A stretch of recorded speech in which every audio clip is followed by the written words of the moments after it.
शाज़िया काफ़ी हैरान है कि आखिर ये क्या चक्कर है, क्यों हर दफ़ा गुड्डी उसके हाथों बच जाती है। भाई मरती मरती ये गुड्डी हमेशा बच जाती है, क्योंकि आप देखेंगे कि किस तरीके से उसके माँ बाप उसको समझाने की कोशिश कर रहे हैं कि भाई यहाँ से निकल जाओ, क्योंकि ये लोग तुम्हें यहाँ पे जीने नहीं देंगे, बल्कि तुम्हारा जीना महाल करके रख देंगे और तुम्हारे साथ वो सलूक करेंगे जो तुम समझ भी नहीं सकती हो। लेकिन जी आप देखेंगे कि सारी हकीकत खुल के सामने आ चुकी है उसकी, और वो काफ़ी हैरान भी है कि आखिर ये हुआ तो हुआ क्या। मुझे तो कुछ समझ नहीं आ रही कि माजरा है क्या।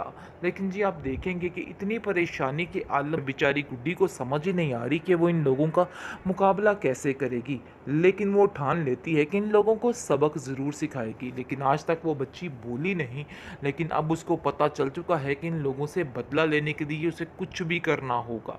और ये लोग नहायत ही ज़लील किस्म के लोग हैं और अपने मुफाद की खातिर कुछ भी कर सकते हैं। इस बात को लेके वो टेंशन में पड़ चुकी है। दूसरी तरफ आप देखेंगे कि नासिर को समझ आ गई है कि गुड्डी को बचाने के लिए रमीज़ की ज़रूरत पड़ेगी।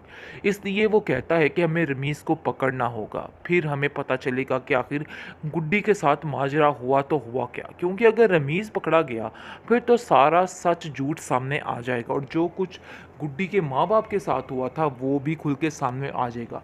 यानी कि आप देखेंगे कि नासिर भरपूर तरीके से साथ देने की कोशिश कर रहा है गुड्डी का, और कहता है कि तुम फिक्र मत करना, मैं हमेशा तुम्हारा साथ दूंगा, तुम्हें टेंशन लेने की कोई भी ज़रूरत नहीं है।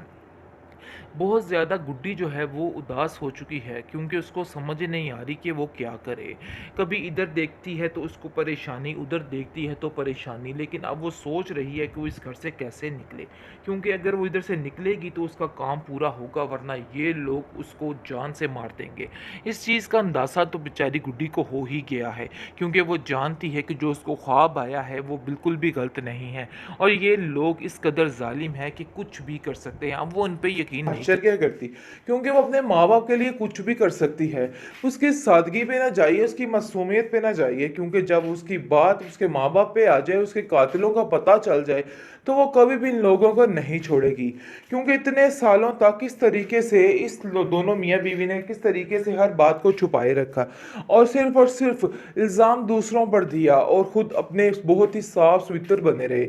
लेकिन जी अब आ चुका है वो मामला कि अब इन दोनों के पोल खुल के सामने आएंगे, और इनकी सारी हकीकत जो है उससे वाकिफ हो जाएंगे सब। फिर इन लोगों का बचना नामुमकिन हो जाएगा, और ये लोग जो समझ रहे हैं कि बहुत ही ज़्यादा सुकून ले लेंगे और सारी जायदाद के हकदार और वारिस बन बैठेंगे, तो ऐसा वैसा कोई सीन नहीं होने वाला। ये लोग बहुत जालिम हैं, और इन लोगों की इनकी सज़ा मिलने वाली है।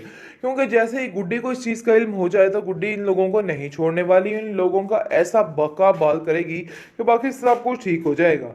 शाज़िया कहती है कि मुझे ऐसा लगता है कि गुड्डी काफ़ी चेंज हो गई है, और वो हमसे बिल्कुल ही सही तरीके से बात नहीं कर रही है। लेकिन जी आप देखेंगे उसकी माँ उसको सुजेस्ट करती है कि बेटा तुम यहाँ से निकल पड़ो, क्योंकि ये लोग तुम्हें भी नहीं छोड़ेंगे। अरे हम इतने बड़े हट्टे कट्टे थे तो हम लोगों को इन लोगों ने नहीं छोड़ा, तो तुम क्या चीज़ हो, पीती सी तो तुम हो, तुम्हारा तो वो हश्र करेंगे कि तुम सोच भी नहीं सकती हो। इस पर वो कहती है कि मैं इन लोगों से इस चीज़ का बदला लूंगी, और ऐसे इन लोगों को नहीं जाने दूंगी, और इन लोगों को बताऊंगी कि इन लोगों ने जो कुछ किया है बहुत ही गलत किया है। इन लोगों को इस चीज़ की सज़ा मिलकर ही रही। अब जाके उसको समझ आई कि स्वीटी इन लोगों के इतना मगर क्यों पड़ती है। इसकी वजह यही थी कि ये लोग इस काबिल नहीं थे कि इन लोगों के साथ अच्छा सलूक किया जाता। इसलिए स्वीटी को अब समझ आ चुकी गुड्डी को अब समझ आ चुकी है कि स्वीटी का ये सारे हमले करने इन लोगों पर क्या वजह थी। आज इसको समझ आ गई कि आखिर यही वजह थी। आखिरकार सारी असलियत खुल के गुड्डी के सामने आ ही चुकी है। गुड्डी के माँ बाप ने उसको बता ही दिया है कि आखिर हुआ तो हुआ क्या था। यानी कि उस रात की कहानी बता दी गई, और बता दिया क्या है कि कातिल आखिर कौन है। जिसको सुन के वो काफ़ी पहले तो हैरान होती है कि आप मुझे सही बता रहे हैं, जिस पर उसकी माँ बाप उसको कहते हैं कि बेटा 16 आने या तुम्हें सही बताने की कोशिश कर रहे हैं, लेकिन तुम अपनी आंखें खोलो और फौरन से फौरन यहाँ से निकलने की कोशिश करो, क्योंकि ये लोग तुम्हें भी जिंदा नहीं छोड़ेंगे। आप देखेंगे जी बहुत ज़्यादा शाज़िया हैरान परेशान है, क्योंकि उसका बेटा यहाँ से चला गया और उसने इन लोगों की प्लानिंग पर पानी फेर दिया है। ये लोग जो कुछ करना चाह रहे थे ना, वैसा नहीं हुआ है, क्योंकि औरंगज़ेब यही चाहता था कि ये सारा मामला ऐसे हो जाए। लेकिन जी आप देखेंगे दूसरी तरफ नासिर जो है वो कहता है कि पता नहीं कहाँ है गुड्डी, मुझे तो कुछ समझ नहीं आ रही, आखिर मैं उसकी मदद कैसे करूं, ऐसा ना हो कि किसी गहरी मुश्किल में हो। मुझे तो ऐसा लगता है कि मुझे अपने भाई के घर जाकर वहां पे छापा मारना चाहिए, या फिर हमें रमीज को पकड़ना चाहिए, क्योंकि रमीज ऐसा इंसान है जो गुड्डी के बारे में सारी मालूमात दे सकता है। यानी कि एक और बंदा बंदर शामिल हो गया, और जब ये लोग रमीज को पकड़ेंगे तो फिर जाकर इनकी हर चीज खुल के सामने आ जाएगी, और वो साफ साफ कहेगा कि अरे भाई, सारे शैतानी काम इन लोगों ने ही मेरे से करवाए हैं। गुड्डी के माँ बाप को भी इन लोगों ने मारा था और आज गुड्डी को भी मारना चाह रहे हैं। यानी कि ये लोग ही सब कुछ करने वाले हैं। काफ़ी ज़्यादा परेशानी का समय है, काफ़ी ज़्यादा बुरा हाल हो चुका है गुड्डी का सुन के, क्योंकि गुड्डी जानती ही नहीं थी कि ये सब कुछ भी हो सकता है। वो काफ़ी रोती चीखती चिल्लाती है कि अरे भाई, कोई ऐसे कैसे कर सकता है, अपने सगे भाई को कैसे मार सकता है। मुझे तो यकीन ही नहीं आ रहा कि ये लोग ऐसा भी कर सकते हैं। लेकिन जी आप देखेंगे कि उसके माँ बाप उसको कहते हैं कि ये शाज़िया एक नंबर की चंडालन है, जिसको सब कुछ पता है कि इसके शोहर ने क्या कुछ किया है, और ये तुम्हें मारने की प्लानिंग कर रही है। यानी कि सारा कुछ खुल के सामने सामने आ गया, साफ सुथरी बात हो चुकी है।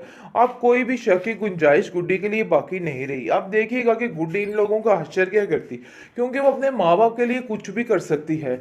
उसकी सादगी पे ना जाइए, उसकी मासूमियत पे ना जाइए, क्योंकि जब उसकी बात उसके माँ बाप पे आ जाए, उसके कातिलों का पता चल जाए, तो वो कभी भी इन लोगों को नहीं छोड़ेगी। क्योंकि इतने सालों तक किस तरीके से दोनों मियाँ बीवी ने किस तरीके से हर बात को छुपाए रखा, और सिर्फ इल्ज़ाम दूसरों पर दिया, और खुद अपने बहुत ही साफ सुथरे बने रहे। लेकिन जी अब आ चुका है वो मामला कि अब इन दोनों के पोल खुल के सामने आएंगे, और इनकी सारी हकीकत जो है उससे वाकिफ हो जाएंगे सब।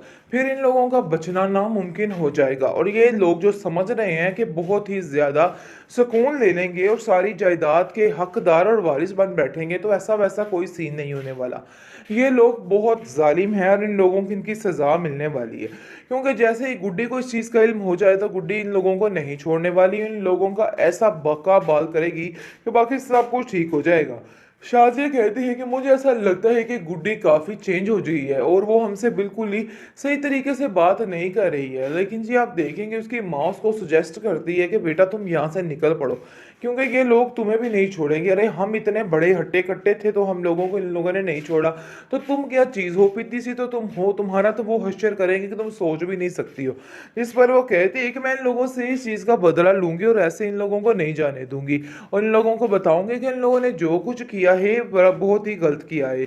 इन लोगों को इस चीज़ की सज़ा मिलकर ही रहेगी। अब जाके उसको समझ आई कि स्वीटी इन लोगों के इतना मगर क्यों पड़ती है। इसकी वजह यही थी कि ये लोग इस काबिल नहीं थे कि इन लोगों के साथ अच्छा सलूक किया जाता। इसलिए स्वीटी को अब समझ आ चुकी गुड्डी को अब समझ आ चुकी है कि स्वीटी का ये सारे हमले करने इन लोगों पर क्या वजह थी। आज इसको समझ आ गई कि आखिर यही वजह थी।